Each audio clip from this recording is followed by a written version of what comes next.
first controller we're going to mod is the PS5 DualSense.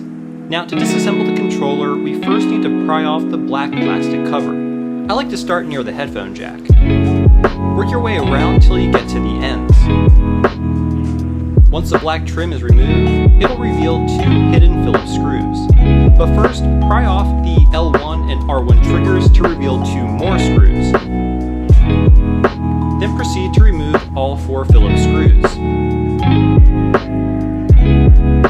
Unhook these two clips next, and you should now be able to remove the bottom controller shell. Lift the battery out of the tray and unplug it. Unfasten the single Phillips screw holding down the battery tray. Unplug the tiny ribbon cable for the controller microphone and lift out the battery tray. You can now position the Helder Drift FIX PCB onto the joystick pins as shown. Then begin to solder it in place. You'll notice I left a few points unsoldered. That's okay, as they are simply anchor points and we're too close to the red and black wire. Next, position the other Drift FIX PCB and again solder it in place.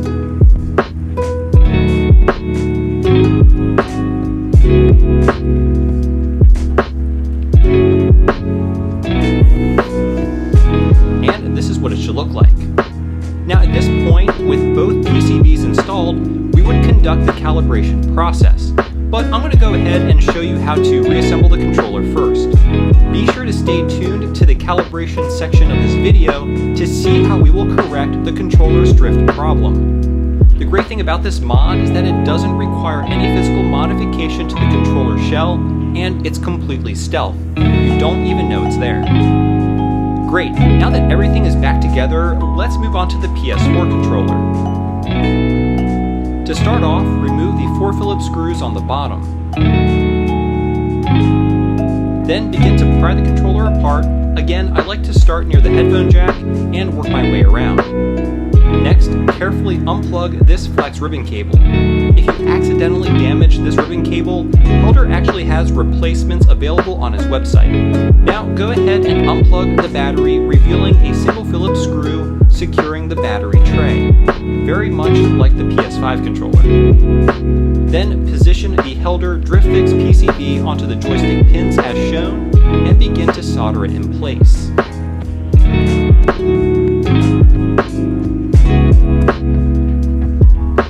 And then do the same for the other.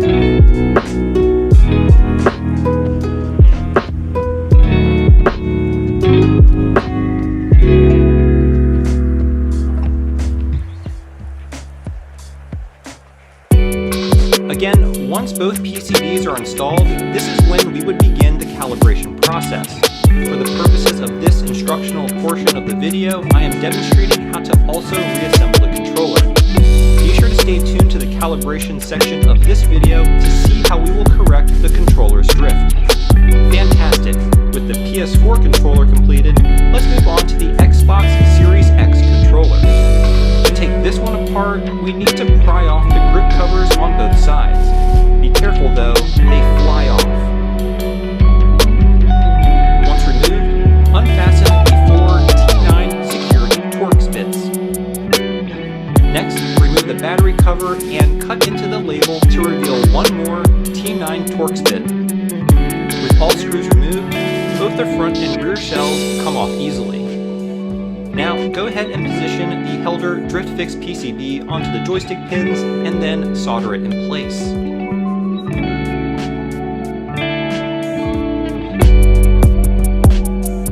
To install the other one, just move these wires out of the way, position the PCB in place, and then go ahead and solder it.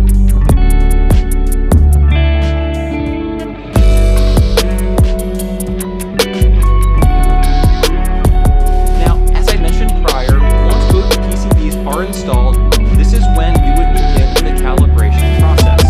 For the purposes of this instructional portion of the video, I am demonstrating how to also reassemble the controller as well. Be sure to stay tuned to the calibration section of the video to actually see how we correct the controller's drift. Awesome! Now that we're done with the Series X controller, let's begin the controller for the Xbox One, which is actually extremely similar to the Series X. To start, again, pop off the grips with the spudger. Then remove the 4 T9 security Torx bits. Remove the battery cover and unfasten the last T9 bit hidden underneath the label. The rear shell should easily come out. Go ahead and position the Elder Drift FIX PCB and then solder it in place.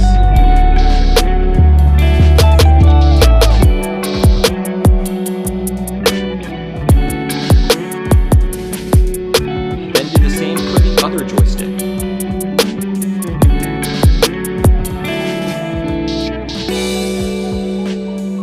And again, as I mentioned before, once both PCBs are installed, this is when we would begin the calibration process. For the purposes of this instructional portion of the video, I'm just demonstrating how to both disassemble and reassemble the controllers. So stay tuned to the calibration section of this video to see the process of how to correct the controller's drift problem. Fantastic. So that's how you install the website. Go ahead and connect your controller to your PC or Mac using the appropriate USB cable. In order for the website to detect the controller, you may need to press a few buttons.